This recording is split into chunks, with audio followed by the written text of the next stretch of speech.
नमस्कार। Radio talkies में आप सबका स्वागत है। नमस्कार।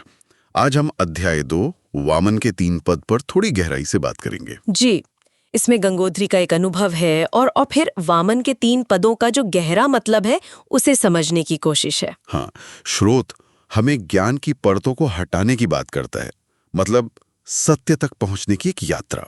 बिल्कुल। तो शुरुआत होती है गंगोत्री के एक शिविर से। वहां वक्ता ने लोगों से एक बड़ा सीधा सवाल पूछा। हाँ, पूछा कि आप इस वक्त कहाँ हैं? और जवाब क्या आया? गंगोत्री। बिल्कुल स्वाभाविक। जी, पर फिर वक्ता ने कहा, अच्छा, गंगोत्री को उठाकर साइड में रख दीजिए। हाँ, अब बताइए आप कहाँ हैं? तब जवाब बदलने लगे। कोई बोला पहाड़ों के बीच, कोई बोला गंगा किनारे, शिविर में। इस तरह के जवाब। हाँ, और हर बार वक्ता ने कहा कि उस पहचान को, उस लेबल को हटाते जाइए। और करते करते क्या हुआ? माहौल एकदम शांत हो गया, खामोशी छा गई। और ये खामोशी बहुत मायने रखती है। ये शायद वामन के उन 3 पदों में से पहला कदम है। पहला कदम मतलब ये जो बाहरी पहचाने हैं, जगह का नाम, हमारा पद, हमारी भूमिका, जी। इन सब लेबलों से परे हटना। अच्छा, सतह को छोड़कर थोड़ा अंदर जाना। जी बिल्कुल। लेकिन कहानी में एक और मोड़ है। जी। जैसे ही आचार्य ने फिर से शास्त्र वचन सुनाने शुरू किए, हाँ, गीता उपनिषद के श्लोक, वो शांति भंग हो गई। मन का जो शोर था वो लौट आया। और इस पर वक्ता ने कहा भी कि भाई पहला कदम ही ठीक से नहीं उठा पाए। सही। तो फिर अगले 2 पदों का रहस्य कैसे खुलेगा? यहीं पर मुझे वो ऋग्वेद वाली बात याद आती है। 10वें मंडल का 71वां सूक्त। हाँ, वो बहुत गहरा सूक्त है। क्या होता है? कोई व्यक्ति वाक को देखता है, फिर भी उसे समझ नहीं पाता। वो ध्यान से सुनता है, जी। फिर भी उसे वास्तव में सुन नहीं पाता। वह एक सुंदर सजीवी स्त्री की तरह अपना शरीर केवल अपने प्रिय को ही दिखाती है। क्या ये गंगोत्री वाला अनुभव और ये सूक्त जुड़ते हैं कहीं? बिल्कुल जुड़ते हैं।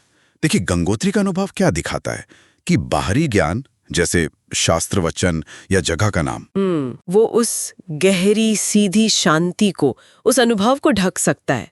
और ऋग्वेद का सूक्त भी तो यही कह रहा है कि वाक यानी सत्य सिर्फ देखने या सुनने की चीज नहीं है। एग्जैक्टली।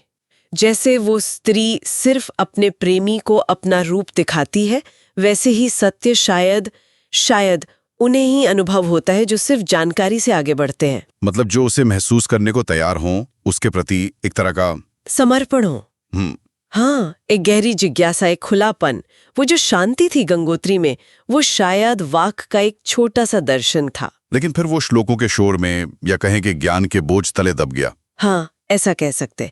ज्ञान जरूरी है, पर शायद वो अनुभव का विकल्प नहीं बन सकता। ये बड़ा दिलचस्प नुक्ता है कि ज्ञान भी एक आवरण बन सकता है। अच्छा, इसी से जुड़ी एक और बात है श्रोत में उत्तरकाशी की घटना। जी, जहाँ वक्ता की मुलाकात फिर उसी व्यक्ति से होती है। और वो व्यक्ति क्या कहता है?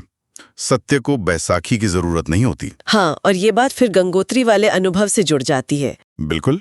मतलब अगर सत्य सीधा अनुभव है तो उसे बाहरी सहारे क्यों चाहिए? सही। चाहे वो शास्त्र हो, तर्क हो, सिद्धांत हो, ये सब बैसाखियां हो सकती हैं।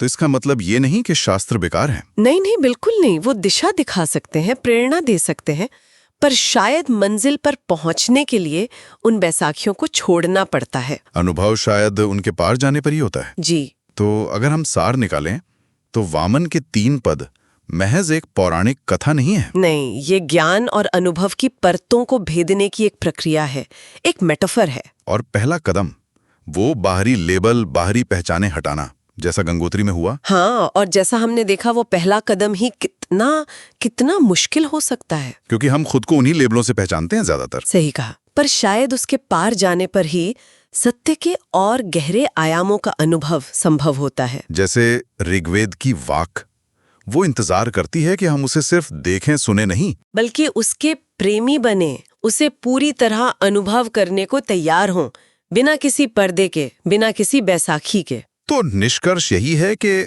देखना या सुनना काफी नहीं, अनुभव करना जरूरी है।